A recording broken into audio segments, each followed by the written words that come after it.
مساء الخير على حضراتكم.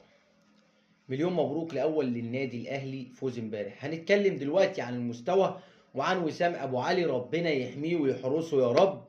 اللي أنا عن نفسي وجهة نظري ما شفناش مهاجم زيه في النادي الأهلي من بعد عماد متعب ما بطل كورة. عشان بس الناس هتقول لي أزارو مش أزارو وغير، أقول لك مع احترامي ليك، وسام أبو علي في حتة تانية، مهاجم قناص بمعنى الكلمة، ربنا يحميه ويحفظه. قل أعوذ برب الفلق على وسام. مهاجم قناص، مهاجم متكامل، مهاجم شغلته الصندوق، بشمال بيمين، كرات ثابته، بدماغه، هيدرز. مهاجم في اي بي متكامل لا خلاف عليه.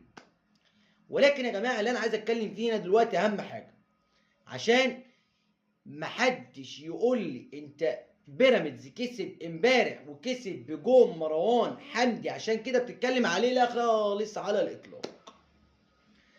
برضو تاني انا عايز اعرف حاجة واحدة يا جماعة، لجنة الانضباط مستنية لما الموسم يخلص، ولا في مصالح بتتصالح من نادي الطموح ونادي الننوس؟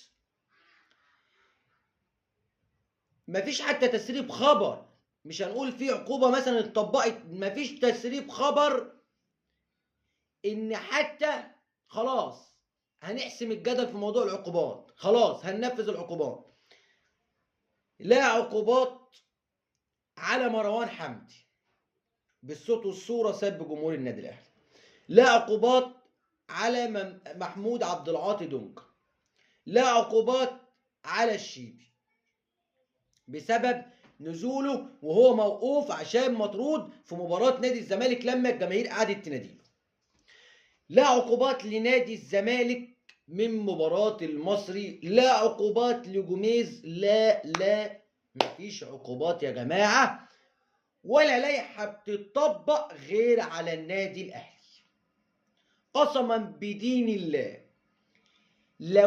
لو العقوبات دي من لعيبة النادي الأهلي ومن الجهاز الفني من النادي الأهلي، مش بيراميدز والزمالك، مكان إعلام الزمالك ولا القنوات الإعلامية ولا الصفحات الزملكاوية ولا النقاد الرياضيين ولا كل من هو زملكاوي كان بطل كلام ليل ونهار. ما كناش خلصنا والدنيا كانت قامت ما قعدتش. طب نجلة الانضباط ليه ما تصدرش عقوبة حتى الآن؟ يعني لاعب بيلعب وعليه عقوبة ما اتنفذتش ولا اتطبقت، مستني ايه سيادتك؟ بتعاين بصمات الجريمة مثلا اللي هي جريمة قتل وانت بتعاين بصماتها؟ هل سيادتك في حاجة مش واضحة مستني يتعمل بها تقرير؟ للأسف جميع العقوبات اللي عند لجنة الانضباط من لاعبين ومدير فني لنادي الزمالك كلها واضحة صوت وصورة. إن كان حضرتك محتاج نيابة ودي جريمة قتل ماشي يا جماعة، الواحد اتخنق وزهق وتعبنا كلام في الموضوع ده وما عادش عارفين نقول ايه بصراحة. حاجة تخنق، موضوع واضح زي الشمس. مفيش عقوبات على نادي الطموح، مفيش عقوبات على نادي الزمالك. عايزين توصلونا لايه؟ ليه العدل ما بيتطبقش غير على النادي الاهلي؟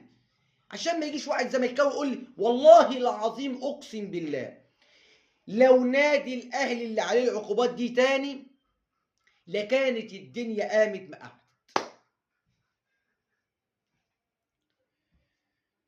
تحياتي ليكم يا جماعه، ان شاء الله اكون معاكم في فيديو تاني عن الصفقات عشان نتاكد بس نشوفوا رحيل محمد عبد المنعم الى نادي نيس الفرنسي وعمرو السولية بعد تجديد عقده الى السواحل الليبي، وكمان نشوف جمال الشماخ ونشوفوا اخر الصفقات. باذن الله اكون مع حضراتكم في فيديو تاني. ما تنسوش اللايك والشير.